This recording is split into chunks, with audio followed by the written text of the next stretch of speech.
እግዚአብሔር አምላካችን ጌታችንና ወዳጃችን ሆይ እናከብርሃለን። ቃልህን ለሕይወታችን ትርጉም እንዲኖረው አድርገህ ስለሰጠህን መዳኛችን ስለሆነልን መውጫ መግቢያችን ስለሆነልን በጨለማ ላይ ብርሃን ስለሆነልን እግዚአብሔር ሆይ ፈውስ ስለሆነልን ለአጥንታችን ጠገን ስለሆነ የሥጋችንም ፈውስ ስለሆነ እናከብርሃለን። እባክህ ጌታ ሆይ አሁንም ደግሞ ይሄን ቃል ባርክልን። የዕለት እንጀራችንን ስጠን ዛሬ ተብሎ ተጻፈው የነፍሳችን የዕለት እንጀራ ቃልህ ነውና ዛሬ ይሄን ቃል ስጠን። በዚህ ቃል ውስጥ ሕይወት ይሆንልን፣ እረፍት ይሆንልን፣ ደስታ ይሆንልን፣ ፈውስ ይሆንልን፣ እሳት ይግባብን። ይህንንም ቃል በላሁት በአፌም ውስጥ እንደማር ጣፈጠ ተብሎ ተጽፏልና ይህን ቃል በልተን ጣፋጭ ሕይወት እንድንኖር እርዳን። ይህን ቃል በላሁት በእግሬም ቆምኩ ተብሎ ተጽፏል።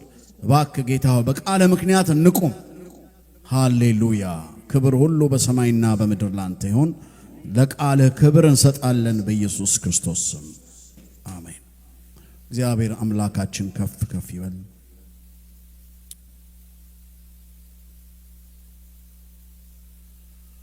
ባለፈው 15 ቀን ትዝ ይላችሁ እንደሆነ አንድ ተካፍለን ነበረ ሰቆቃው ኤርምያስ ላይ ያለውን እና ሰው በታናሽነቱ ቀንበር ቢሸከም መልካም ነው፣ ምክንያቱም እግዚአብሔር አሸክሞታልና። እግዚአብሔር ስላሸከመው እግዚአብሔር ያሸከመው ሰው ዝም ይበል የተባለ ሰው ያሸከመው ሰው ላሸከመው ይመልስ ነው እንግዲህ ነገሩ ማለት እንደዛ ነው የሚገባኝ ነው። ምክንያቱም ብዙዎቻችን እግዚአብሔር ካሸከመን ይልቅ ባህል የሚያሸክመን፣ ሁኔታ የሚያሸክመን፣ ነገር የሚያሸክመን፣ ሰው የሚያሸክመን፣ ወሬም የሚያሸክመን ሰዎች አለን። ስለዚህ ከዚህ ወጥተን እግዚአብሔር ያሸከመንን ብቻ አሜን ነው እሱን ተሸክመን እንድንሄድ። ምክንያቱም እግዚአብሔር ያሸከመን ጌታ ኢየሱስ ሲናገር ሸክሜ ቀሊል ነው ብሏል። አሜን። እኔ የማሸክማችሁ ሸክም ቀላል ነው ብሏል። ስለዚህ የጌታ ሲሆን ቀላል፣ ምክንያቱም የእግዚአብሔር ጸጋ አብሮት ስላለ። ክብር የሰው ጭንቅ ነው፣ የሰው ሸክም ጭንቀት ነው። አንዳንዶቻችን በማገባን ነው ዝም ብለን እየገባን የምንጨነቀው። እግዚአብሔር ይርዳን። ስለዚህ ዛሬ ዕንባቆምን ነው የምናየው። የዕንባቆም ትንቢተ ዕንባቆም ዕንባቆም ማለት ታጋይ ማለት ታጋይ የሚፍጨረጨር የሚታገል ሁሌ ትግል ያለበት በቃ ጸጥ ብሎ ያልተኛ በየቀኑ አንዱን ሲጨርስ ሌላው የሚመጣበት፣ ያኛውን ሲታገል ሲያሸንፍ ሌላ የሚመጣበት፣ ያኛውን ታግሎም ሲጨርስ ሌላ ብቅ የሚልበት፣ ግን ታጋይ ስለሆነ ጠንካራ ነው። ዘመኑ በሙሉ በትግል ስላለቀ ሰውየው ፈርጥመዋል ማለት ነው። ሃሌሉያ! ስለዚህ ሕይወታችን አንዳንድ ጊዜ በትግል ውስጥ ነው የሚያልፈው፣ በጭንቀት ውስጥ ነው የሚያልፈው። ስለዚህ ስሙ ትርጉም ታጋይ ይባላል። መጽሐፍ ቅዱሳችን ሲነግረን ምዕራፍ 1 ቁጥር 1 ላይ ነብዩ ዕንባቆም ያየው ሸክም ይህ ነው ይላል። ያየው ሸክም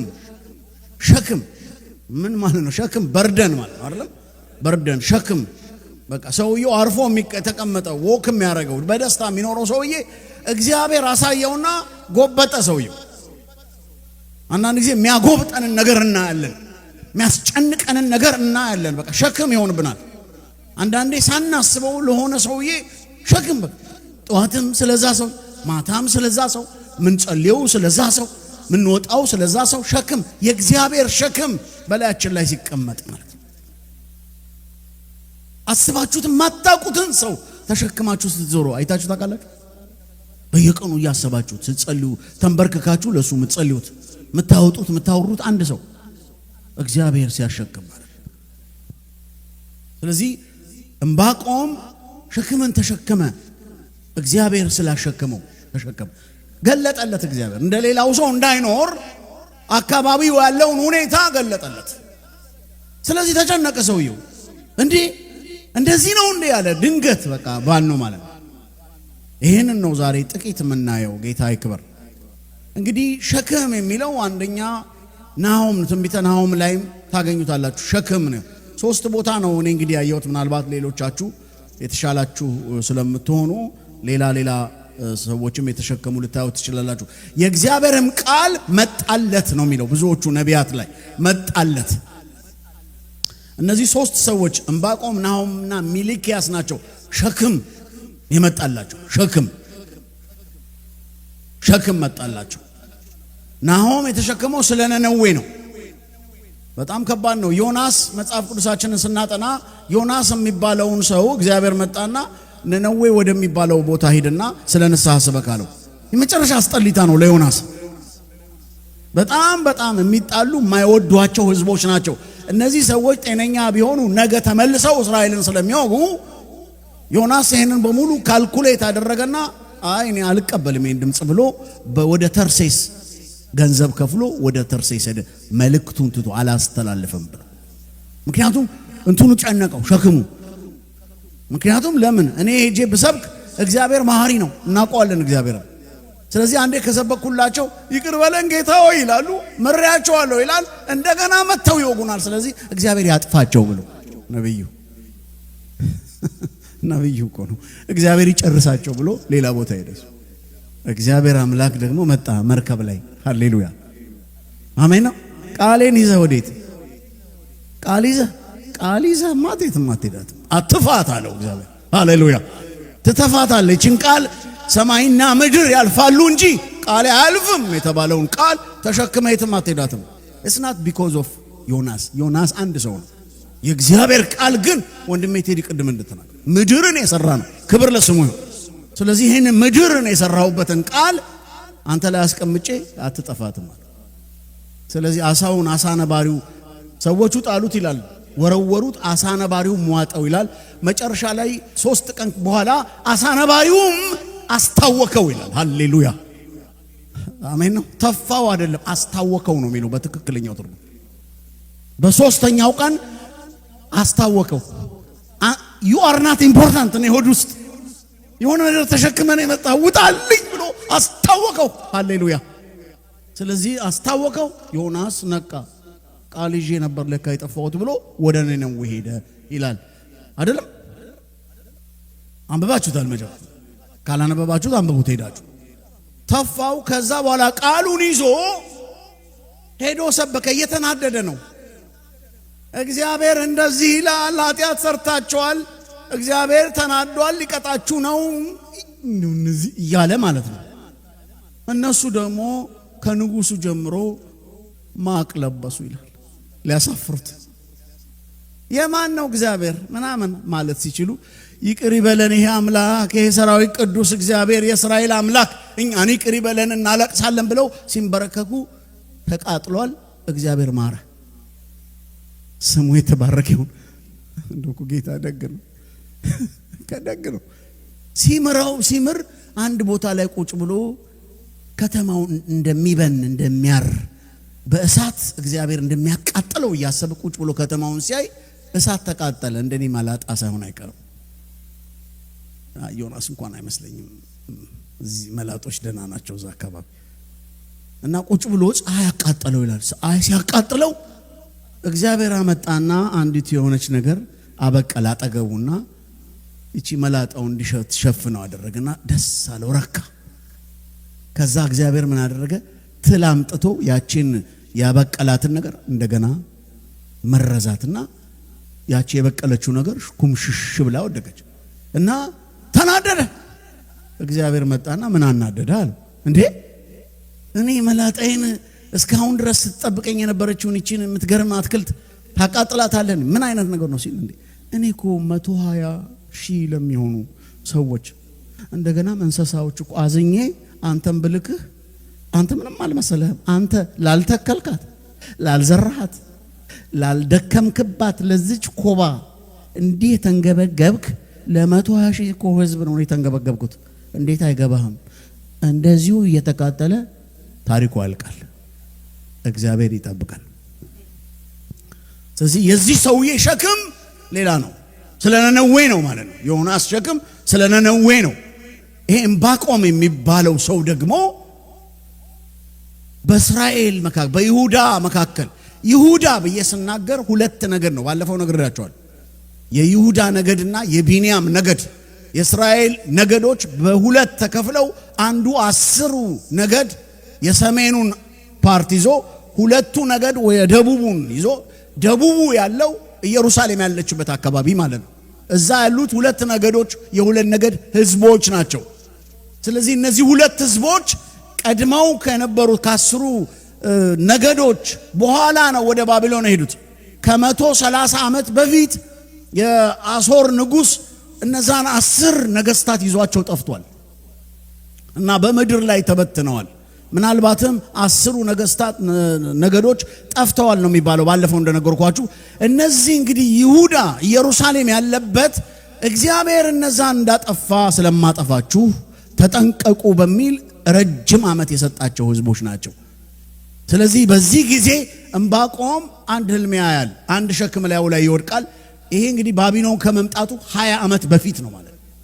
ስለዚህ በዚህ ከ20 ዓመት በኋላ ወይም ከ10 ምናምን ዓመት በኋላ ነው እነ ዳንኤል፣ ሲድራቅ፣ ሚሳቅ፣ አብደናጎ የተወለዱት። ገብቷቸዋል አይደል? ምናልባት ከ2 ዓመት በኋላ ምናልባት 18 ዓመት ሆኗቸው አይደለም የሄዱት 16 18 አካባቢ ሆኗቸው ነው የሄዱት። ስለዚህ ምናልባት ከ2 ከ4 ዓመት በኋላ ነው ትንቢቱ ከተናገረ ከ2 ከ4 ዓመት በኋላ ይሆናል እነ ሲድራቅ፣ ሚሳቅ፣ አብደናጎና ዳንኤል የተወለዱት። ከ20 ዓመት በኋላ ባቢሎን መጥቷል ማለት ነው። ስለዚህ በደም ክሊር ይሆነ እየገባችሁ ነው አይደለም? አሜን ነው። ከላይብረሪ እንውጣ። ሃሌሉያ ክብር ለስሙ። ስለዚህ ዕንባቆም አየ፣ ሸክም ላይ ወደቀ። ስለዚህ ምን አለ? አቤቱ እኔ ስጮህ የማትሰማ እስከ መቼ ነው? ስለ ግፍ ወደ አንተ እጮሃለሁ፣ አንተም አታድንም። በደልንስ ስለምን አሳየኸኝ? ጠማምነትንስ ስለምን ትመለከታለህ? ጥፋትና ግፍ በፊቴ ነው፣ ጠብና ክርክር ይነሳሉ። ስለዚህ ሕግ ላልቷል፣ ፍርድም ድል ነስቶ አይወጣም። ኃጢአተኛ ጻድቅን ይከበዋልና፣ ስለዚህ ፍርድ ጠማማ ሆኖ ይወጣል ብሎ እግዚአብሔርን መከራከር ጀመረ። ሰውየው እግዚአብሔርን ነው እኮ የሚከራከር። ሰማይና ምድርን የሰራውን ልዑሉን እግዚአብሔርን ለምን እኔን አሳየኝ? ለምን ገለጥክልኝ? አርፌ የምኖረው ሰውዬ እንድበሳጭ፣ ሰው ሁሉ እንዲገባኝ፣ ሌባውንም በቅጡ እንዳየው፣ በቃ ሌባ ጨዋ የመሰለኝን ሰው ሁሉ ሌባ እንደሆነ አሳየኝ። አጭበርባሪውን ሁሉ አሳየኝ። ወንበዴውን ሁሉ አሳየኝ። ትናንትና አጎቴ ልጅ ደህና ነው ብዬ ከሱ ጋር ያዋልኩትን ለካ እሱስ ስንት ሰው ገሏል። አየኋቸው ሁሉንም። ለምን አሳየኝ? ጠማምነት፣ ክፋት ለምን አሳየኝ? ይህ ዘመናችን እንደሱ ነው፣ እያየን ያለ ነው። አንዳንዶቻችን ምንም አላየውም አይነት ጨዋታ እየሄድን ነው። ሸክም አንድ ቀን ይወድቅብሃል። ሃሌሉያ አሜን ነው። አየ ለምን አሳየኝ ብሎ ከእግዚአብሔር ጋር ሞገተው። እግዚአብሔር ሰማይና ምድርን የሰራውን እግዚአብሔርን ሞገተው። አሕዛብ ሁሉ በገንቦ እንዳለ ጠብታ ናቸው ያለው አምላክ በዚህ ሰውዬ ተሞገተ። እግዚአብሔር በጣም ቸር ነው፣ ስሙ ይባረክ። ማንኛውንም ጥያቄ ይዘን መቅረብ እንችላለን። ማንኛውንም ያልተስማማን ነገር በአምላክ ፊት መቅረብ እንችላለን። የዚህ ሰውዬ ኢኖሰንትነት በጣም ደስ ይለኛል፣ እውነተኛነት ደስ ይለኛል። ምክንያቱም በቃ እኔ አልገባኝም አለ። በቃ እግዚአብሔር መለሰ። ሃሌሉያ ደስ ይላል እኮ በቃ እግዚአብሔር። አንቺ ደግሞ ምን ትፍጨረጨረ ያለሽ ምንም ሳታቂ አላለም። አምላክ በጣም ድንቅ ነው። ክብር ለስሙ ይሁን። ምን አለ ይላል መጽሐፍ ቅዱሳችን? እግዚአብሔር መለሰ። ቁጥር 5 ላይ እናንተ የምትንቁ ሆይ አንድ ቢተረክላችሁስ እንኳ የማታምኑትን ስራ በዘመናችሁ ሰራለሁና እዩ፣ ተመልከቱ፣ ተደነቁ። አሁን ይሄ ቃል በጣም ብዙ ሰው ጥቅስ ለሰው ይጽፍለታል። ተደነቁ በቃ እግዚአብሔር አምላክ። ይሄ በጣም አስፈሪ ቃል ነው። ባይዘው አውዱን ስንመለከት ነው የሚገባል። እግዚአብሔር መለሰ ለዚህ ለዕንባቆም ለተሟጋቹ ሰውዬ፣ ለታጋዩ አለቅም ላለው ሰውዬ እግዚአብሔር መለሰ። እናንተ የምትንቁ ሆይ አንድ ቢተረክላችሁስ እንኳ የማታምኑትን ስራ በዘመናችሁ ሰራለሁና እዩ፣ ተመልከቱ ተደነቁ እነሆ የነርሱ ያልሆነውን መሬት ይወርሱ ዘንድ በምድር ስፋት ላይ የሚሄዱን መራሮችንና ፈጣኖችን ሕዝብ ከለዳውያንን አስነሳለሁ። እነሆ የነርሱ ያልሆነውን መሬት ይወርሱ ዘንድ በምድር ስፋት ላይ የሚሄዱትን መራሮችንና ፈጣኖችን ሕዝብ ከለዳውያንን አስነሳለሁ። እነርሱ የሚያስፈሩና የሚያስደነግጡ ናቸው። ፍርዳቸውና ክብራቸው ከራሳቸው ይወጣል። ይሄ እኮ እግዚአብሔር ነው የሚለው፣ የሆነ ሰውዬ እኮ አይደለም የሚለው ወገኖቼ፣ እግዚአብሔር ነው የሚለው። እግዚአብሔር ስለ እነዚህ ሰዎች ኃይለኝነት ነው የሚያወራው። እግዚአብሔር ግን የሚያወራው የይሁዳን ሕዝብ ኮምፔር እያደረገ ነው። እግዚአብሔርን አይደለም፣ ራሱን አይደለም። ያው እፍ ቢል የሚጠፋ ነው ሁሉም። ግን እነዛና እነዚህን ኮምፔር እያደረገ የነዚህን ሰዎች ኃይለኝነት ያወራል። እነርሱ የሚያስፈሩና የሚያስደነግጡ ናቸው። ፍርዳቸውና ክብራቸው ከራሳቸው ይወጣል። ፈረሶቻቸውም ከነብር ይልቅ ፈጣኖች ናቸው፣ ከማታም ተኩላ ይልቅ ጨካኞች ናቸው። ፈረሰኞቻቸውም ይንሳፈፋሉ። ወይ ጉድ! ይገባቸዋል። እንትን አይደለም እኮ ይበራሉ አይደል? ይንሳፈፋሉ። ኃይላቸውን ነው የሚያወጣው። ከሩቅም ይመጣሉ፣ ለመብልም እንደሚቸኩል ንስር ይበራሉ። ሁሉም ለግፍ ስራ ይመጣሉ። ግፈኞች ናቸው፣ አመፀኞች ናቸው። ምንም አይነት ርህራሄ የላቸው። የሂውማን ነገር የላቸው። በቃ ከፈለጉ ይከሰክሷቸዋል፣ ከፈለጉ ይገነጣጥሏቸዋል። በራሳቸው ነው ኃይላቸው፣ ክብራቸው፣ ነገራቸው በሙሉ አምላካቸው ራሳቸው ናቸው። የራሳቸው ኃይል ነው አምላካቸው። እነዚህ ፊታቸውንም እንደ ምስራቅ ነፋስ ያቀናሉ፣ ምርኮኞችንም እንደ አሸዋ ይሰበስባሉ። በነገስታት ላይ ያላግጣሉ፣ መሳፍንትም ዋዛ ሆነውላቸዋል። በምሽግ ሁሉ ይስቃሉ። በጣም ነገስታት ላይ ይስቃሉ፣ ክብርፍር ብለው በንጉሱ ምንም ሊያመጣ እንደማይችል ስለሚያውቁ በአገር ገዢዎች ላይ በሙሉ ያላግጣሉ።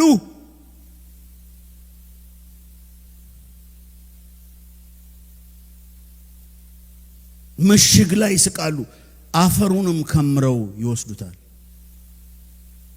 ወይ ጉድ! ከባድ ነው ወገኖች። የዚያን ጊዜም እንደ ነፋስ አልፎ ይሄዳል፣ ይበድልማል፣ ኃይሉንም አምላክ ያደርገዋል።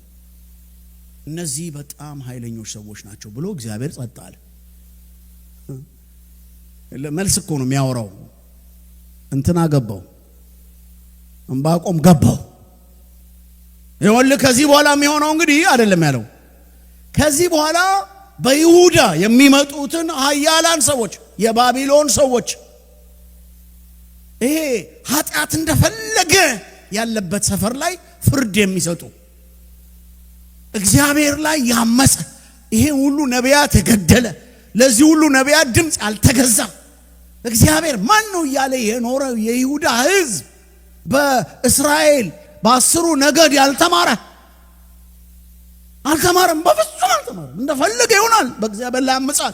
ነብይ አንድ ነገር ሲናገር ይገሉታል። እንደዚህ ያለውን ሰው እግዚአብሔር መጣና አይዞ አም ኦን ማይ ዌይ አለው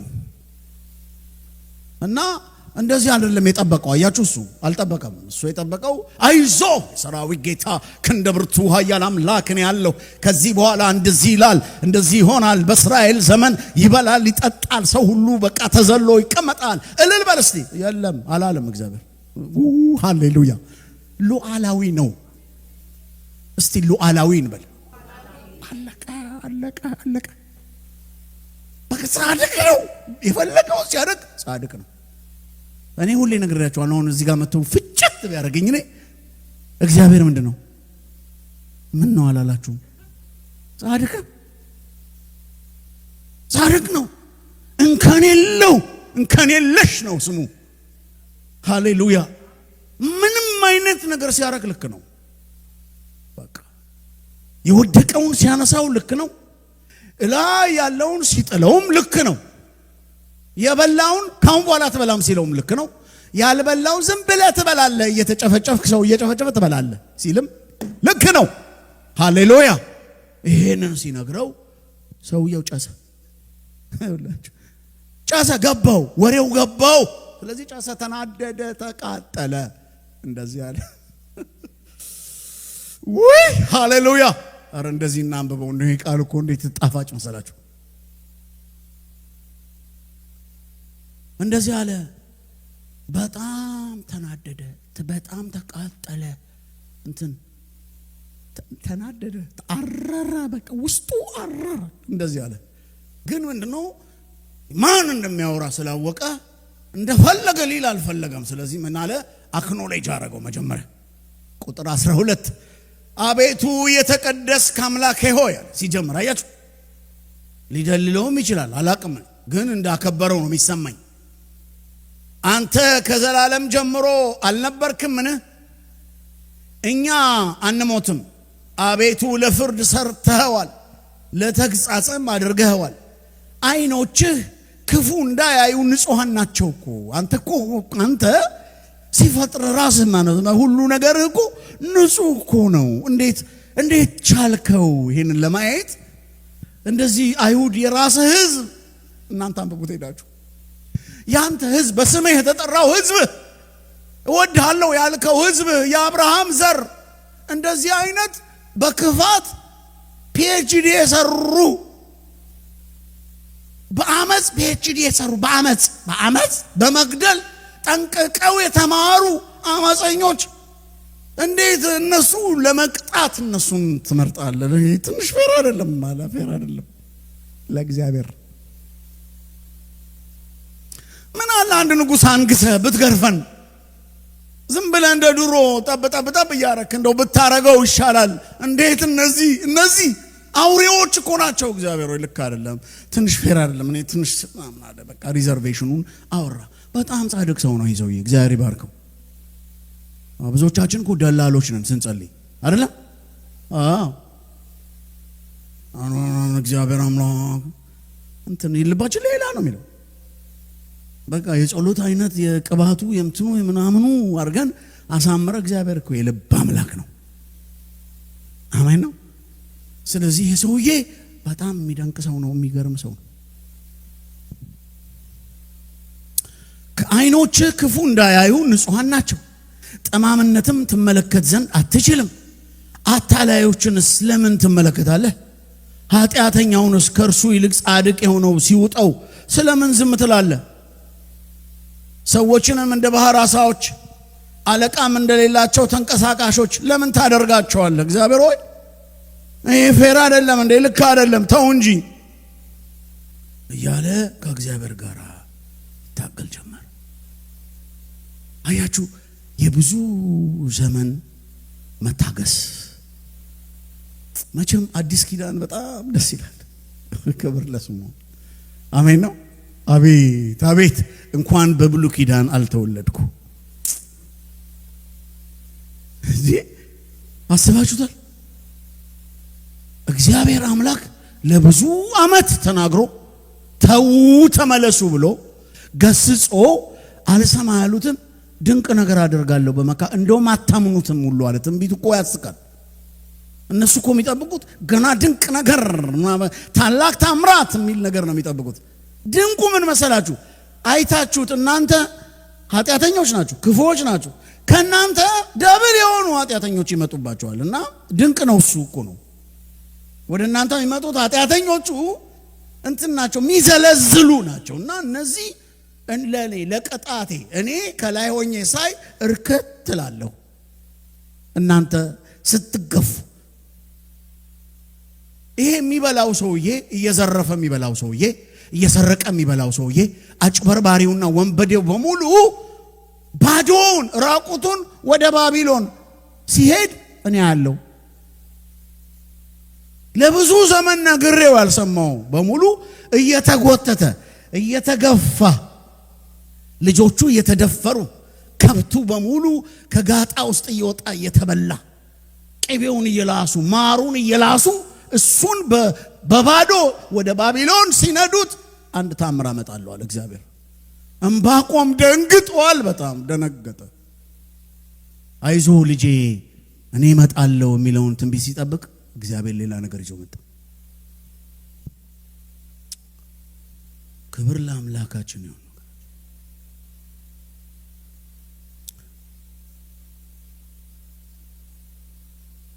ዕንባቆም ምዕራፍ 2 ከቁጥር 1 እስከ 4 ድረስ ዕንባቆም አሁን ይህንን ነገር ከሰማ በኋላ በታላቅ ድንጋጤ እግዚአብሔርን ቻሌንጅ ሊያደርግ ሞከረና ከዛ እንደዚህ አለ። አሁን ነገሩን ሲያየው የሚያዋጣ አይደለም። በሱ ክርክር እግዚአብሔርን ሊመልሰው እንዳልቻለ ስለገባው እንደዚህ አለ።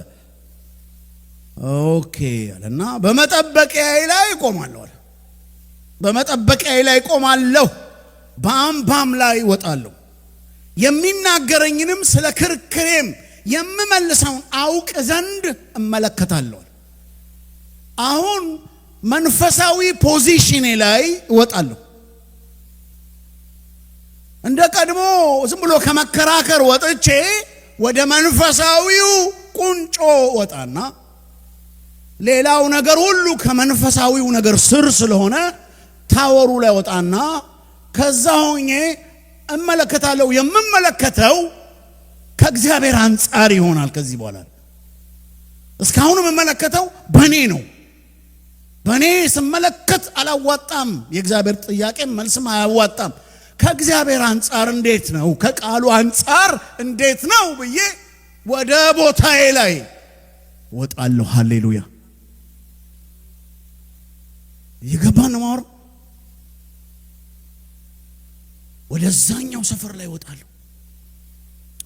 ብዙ ነገሮችን ከእግዚአብሔር አንጻር የማየት አቅም የለንም። ብዙ ነገር ከኛ ዲማንድ አንጻር፣ ከኛ ልመና አንጻር፣ ከኛ ፍላጎት አንጻር፣ ከኛ መሻት ተነስተን ነው የምናየው። እግዚአብሔር እንድናይ የሚፈልገው ከሱ አንጻር ነው። አሜን። ከሱ አንጻር በቃሉ መነጽር፣ በእግዚአብሔር ቃል መነጽር ጉዳዮችን እንድናይ እግዚአብሔር ይፈልጋል። ዕንባቆም እዚህ ምዕራፍ ላይ ነገሩ ገባው። እግዚአብሔር እንደጨከነ ስለገባው እላይ ቁጭ ብዬ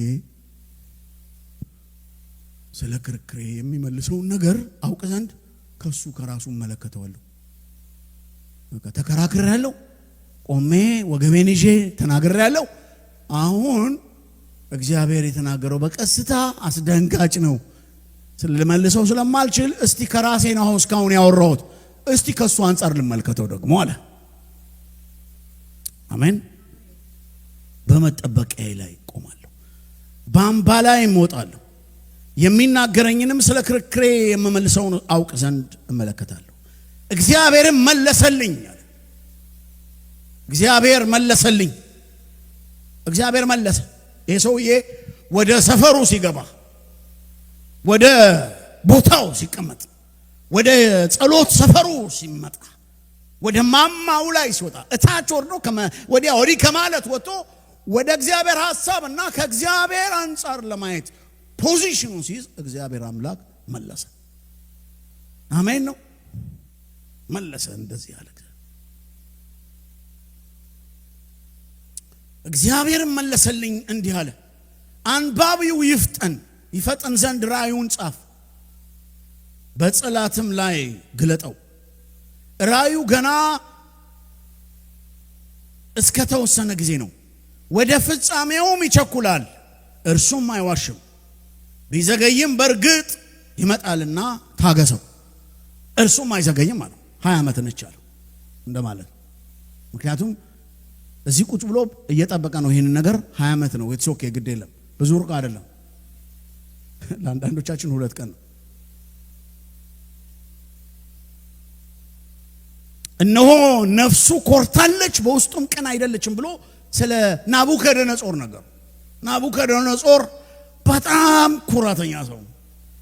ምድርን ሁሉ የገዛ ሰው ነው። እግዚአብሔር አሳልፎ የሰጠው ሰው ነው። ስለዚህ በጣም ኩራተኛ ነው እና ይሄ ኩራት፣ ይሄ አመጽ መቀጣት አለበት። ከመቅጣቱ በፊት እግዚአብሔር ግን እሱን መጠቀም ፈለገ። መቀጣቱ አይቀርም። ስለዚህ በጻድቅ ሰው እስራኤልን ልጆቼን ከምቀጣ ነገ በመቀጣው ልቅጣ። ሃሌሉያ ይገባችኋል? ምነው ነገ ልቀጣው ባዘጋጀሁት ሰውዬ ልጆቼን ልቅጣና በደንብ አድርጌ እንድቀጣው። ስለዚህ ናቡከደነጾር ተብቷል፣ ጠግቧል። ከሱ ሌላ ምንም አይነት ንጉስ የለም፣ ምንም አይነት ኃያል የለም። ስለዚህ መጀመሪያ ኩሩ ነው አለው፣ ነገረው ለሰውየው፣ ለዚህ ለዕንባቆም ነገረው። ታውቃላችሁ ናቡከደነጾር ምዕራፍ 4 ዳንኤል ምዕራፍ 4 ስታነቡ ናቡከደነጾርም ሰገነቱ ላይ ቆሞ እቺ ለኔ ለክብሬ የሰራኋት ባቢሎን አይደለችም እንዴ ማም ሲል የዛን ጊዜ እግዚአብሔር መጣና መተው። ከዛ በኋላ እንደ ከብት ለ7 ዓመት ሳር እየበላ አልገደለውም። ሳር ማብላት እንደሚችል እንዲያይ አድርጎ ወስዶ ግራስ በርገር ሃሌሉያ ግራስ በርገር እያበራ ጫካ ለ7 ዓመት አስቀመጠ። ለ7 ዓመት 7 ዓመት ሳር በልቶ ሲጨርስ እውነት ይሄ ልዑል አምላክ የፈለገውን ማድረግ የሚችል የነገስታን ንጉስ የጌቶች ጌታ መንግስቱን ከፈለገ ለዚህ ከፈለገ ደግሞ ለዚህ የሚያደርግ ያንን ትልቁን ንጉስ ወስዶ ሳር ያበላው አምላክ ድንቅ ነው ሲል አነሳው። ሃሌሉያ ይሄን ስለዚህ ሰው ነው የተናገረው። ስለዚህ ሰው ነው የተናገረው። እነሆ ነፍሱ ኮርታለች በውስጡም ቅን አይደለችም ብሎ ስለ ናቡከደነጾር ከተናገረ በኋላ በጣም የሚገርም ጥቅስ ተናግሯል። ይሄ ጥቅስ ሮሜ ምዕራፍ 1 ቁጥር 17 ዕብራውያን 1:38 ላይም ታገኙታላችሁ። እንደዚህ አለ፣ ጻድቅ ግን በእምነቱ በሕይወት ይኖራል አለው። በድንገት ይሄ ድንገተኛ ድምጽ ነው ወገኖች። በሚያስጨንቅ ሁኔታ ውስጥ በጣም በሚያውቅ ሁኔታ ውስጥ ሊቀበለው ሊሸከመው የማይችለው ነገር ከሰማ በኋላ ጻድቅ ግን በሕይወቱ በእምነቱ ይኖራል አለው። ሰውየው በቃ ከስር ገባና እግዚአብሔር ጻድቅ ግን በእምነቱ በሕይወት ይኖራል ብሎ አንድ ቃል ለቀቀበት ሰውየው ላይ። በዚህ ሁሉ ሁኔታ ውስጥ በዚህ ሁሉ የጭንቀት ጊዜ ውስጥ በዚህ ሁሉ የቅጣት ጊዜ ውስጥ ጻድቅ እግዚአብሔርን የሚወድና የሚፈራው ግን በእምነቱ በዚህ ሁኔታ ውስጥ በሕይወት ይኖራል። ሃሌሉያ ወይ ሃሌሉያ ክብር ለእግዚአብሔር ይሁን።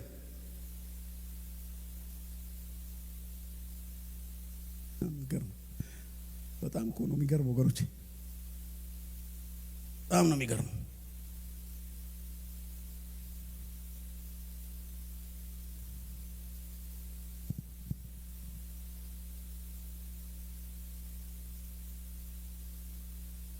ይህን ከተናገረ በኋላ እንዴት አድርጎ ናቡከደነጾርን እንደሚቀጣው የቅጣቱን አይነት የፍርዱን አይነት በሙሉ ነገረው። የፍርዱን ሁሉ ነገረው። በቃ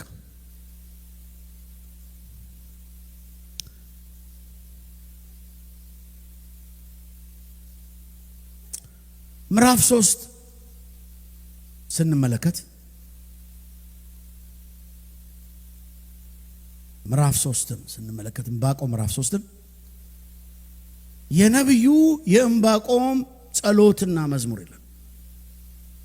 ሰውየው መጀመሪያ እግዚአብሔርን ሞገተ፣ እግዚአብሔርን ጠየቀ።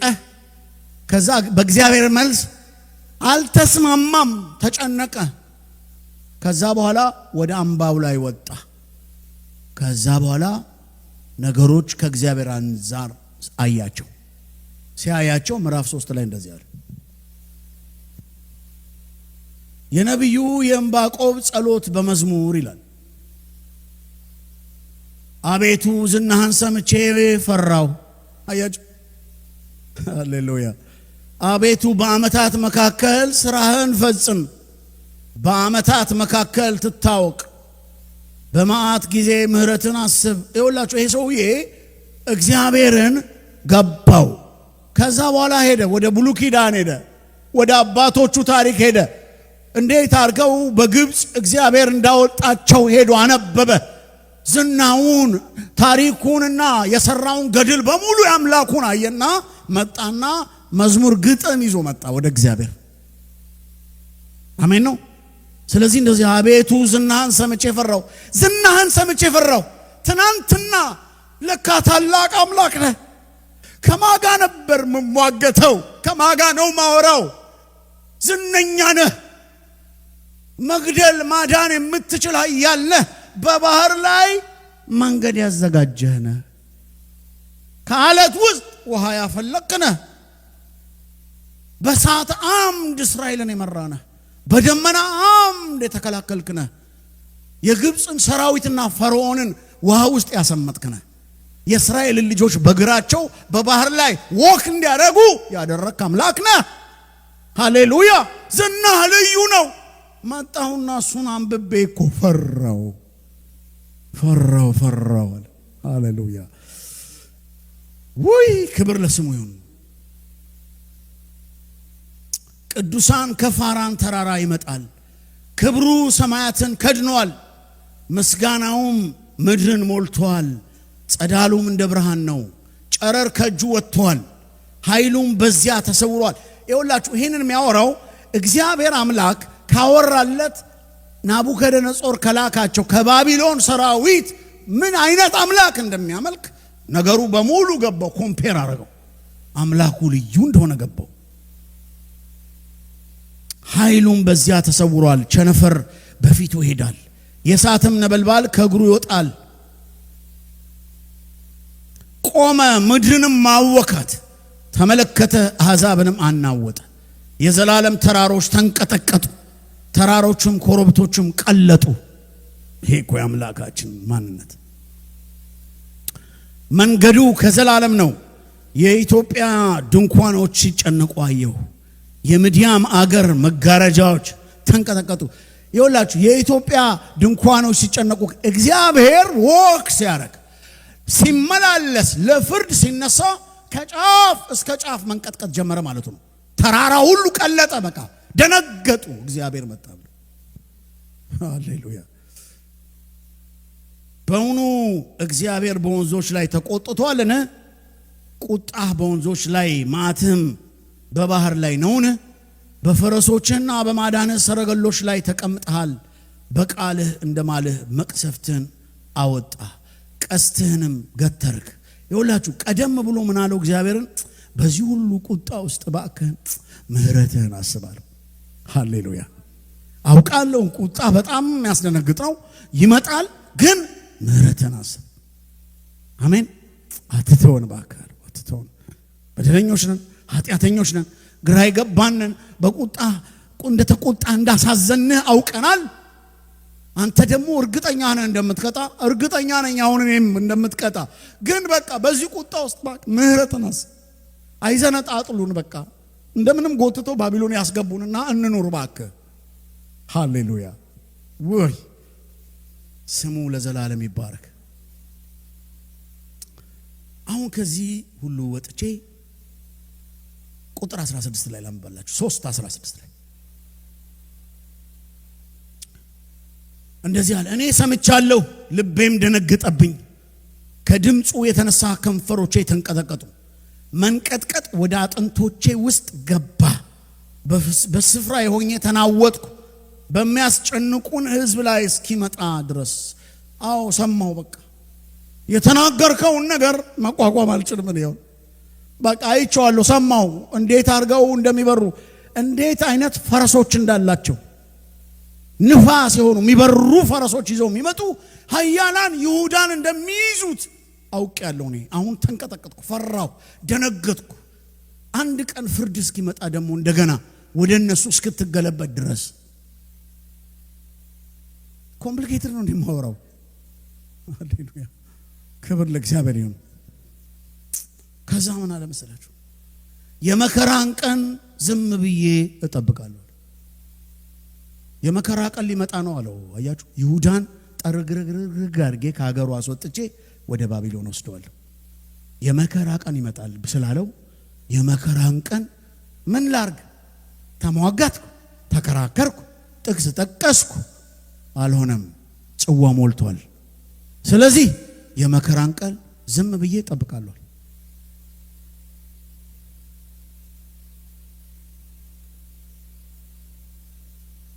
ምንም እንኳን በለስ ባታፈራ፣ የመከራ ቀን ሲመጣ በለስ የሚባል የለም። የሚበላ የሚቀጠፍ ሲምፕሊ ብድግ አድርገን የምንበላው ነገር የለም። በለስ ይጠፋል ድንገት የመከራ ቀን ሲመጣ። በወይን ሐረግ ፍሬ ባይገኝ በወይን ሐረግ ፍሬ ባይገኝ ቴምር ባንበላ ሰርግ የለም ማለቱ ነው። ወይን የለም ሰርግ የለም።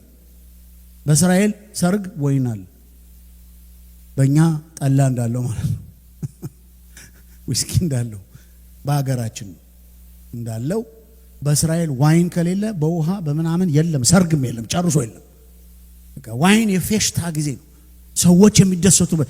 በወይን ሐረግ ፍሬ ባይገኝ ጠራርገውት ይበሉታል። እነዚህ አውሬዎች ናቸው። ቅጠሉን ሁሉ ሊበሉት ይችላሉ። ይመጣል ይሄ ቀንና በወይን ሐረግ ፍሬ ባይገኝ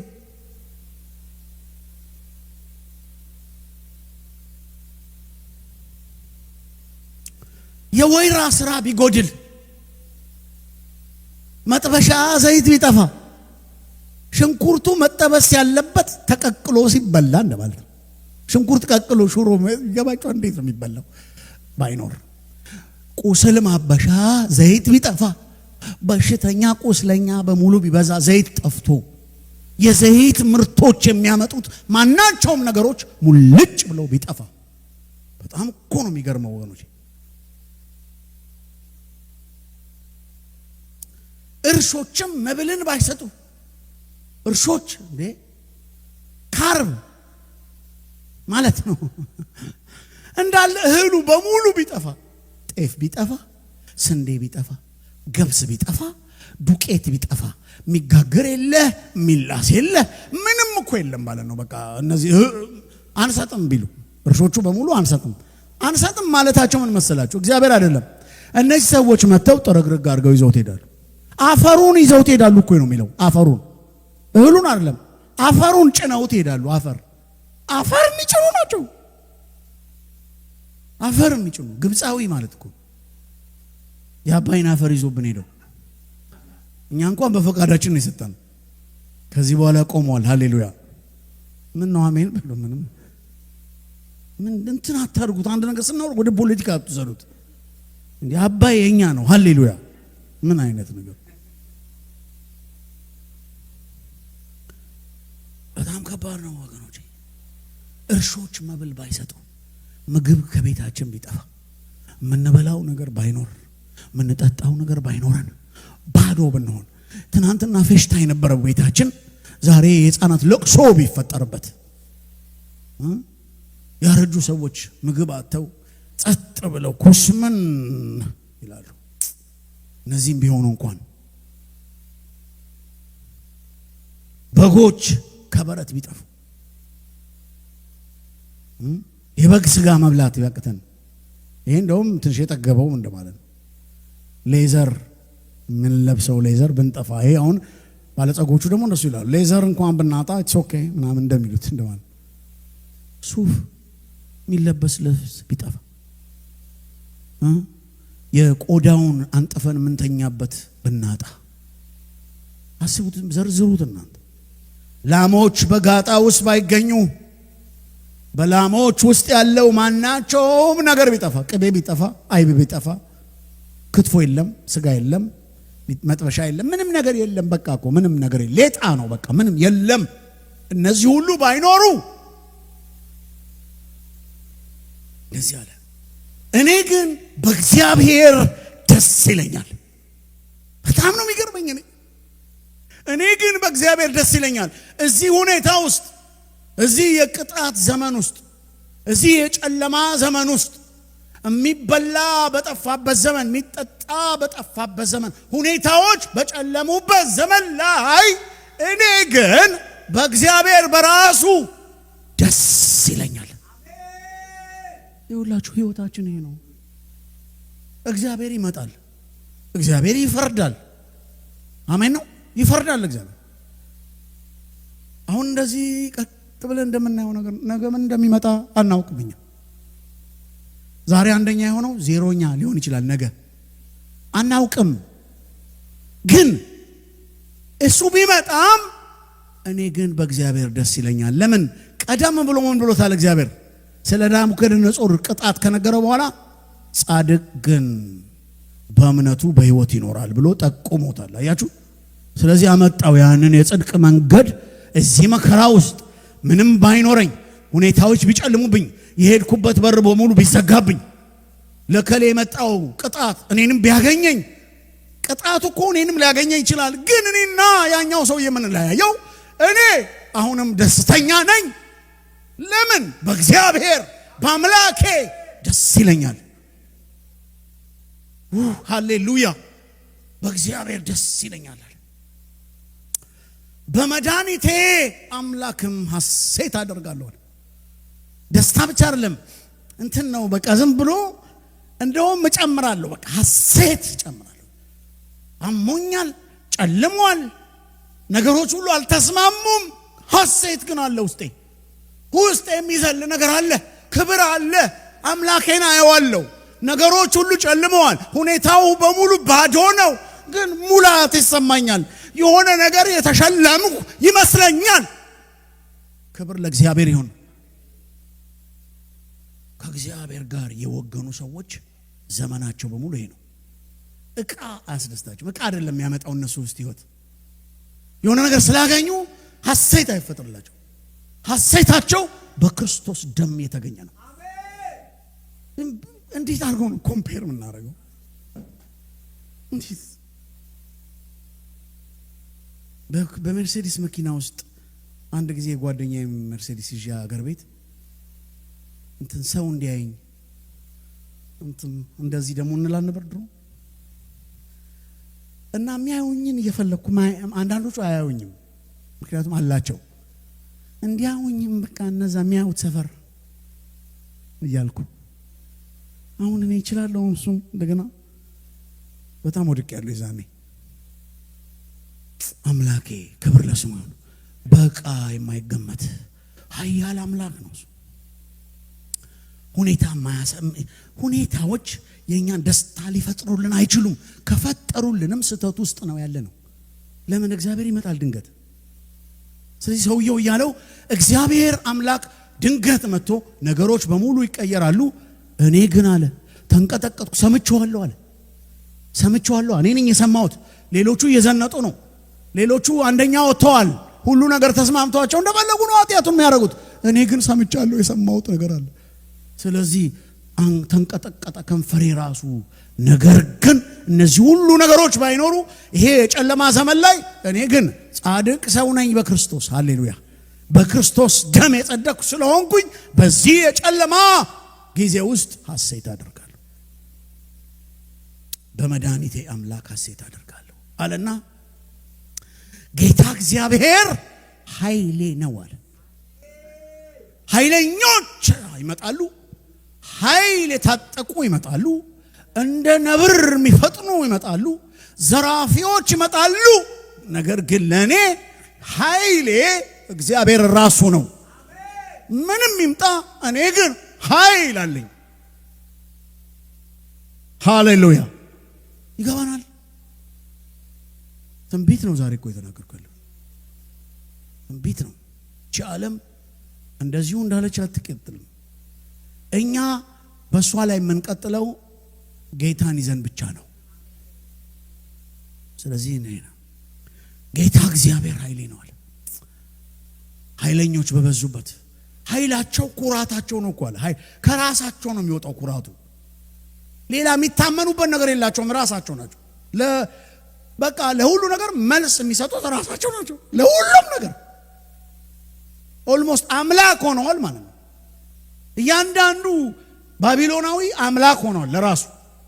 በቃ እነዚህ በዚህ ሌቭል የሚመጡ ኃያላን ምድሪቷን ሲወርሱ እኔ ደግሞ በእግዚአብሔር ኃይል ከላያቸው ላይ ሆናለሁ። ክብር ለእግዚአብሔር ይሁን።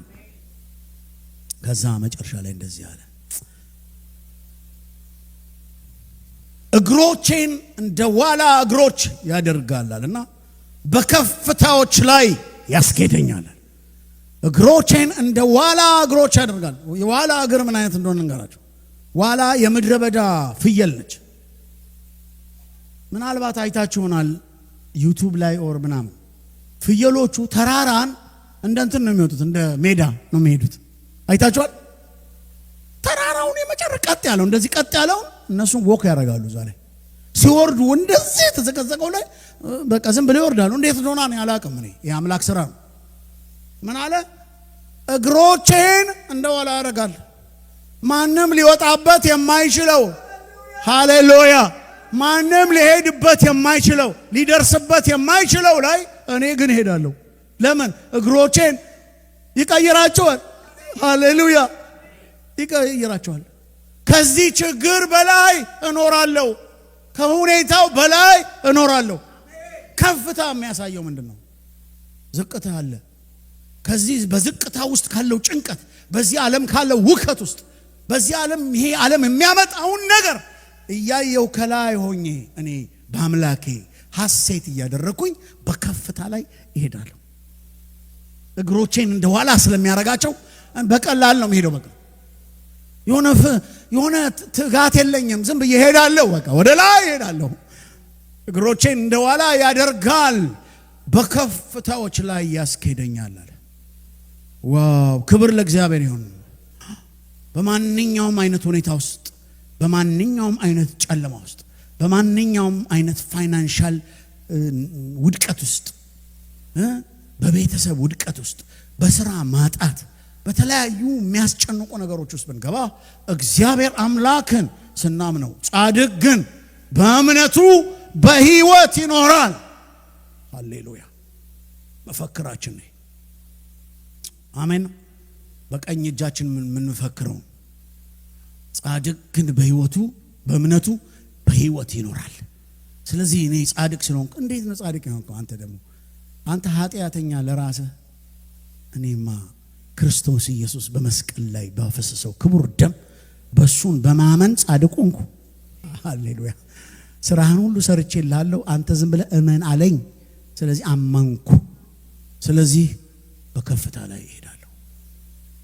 ቆመን እንጸልያለን።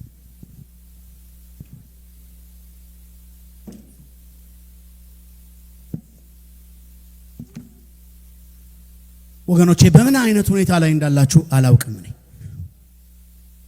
ምን እንደሰማችሁ ምን እንደተነገራችሁ አላውቅም።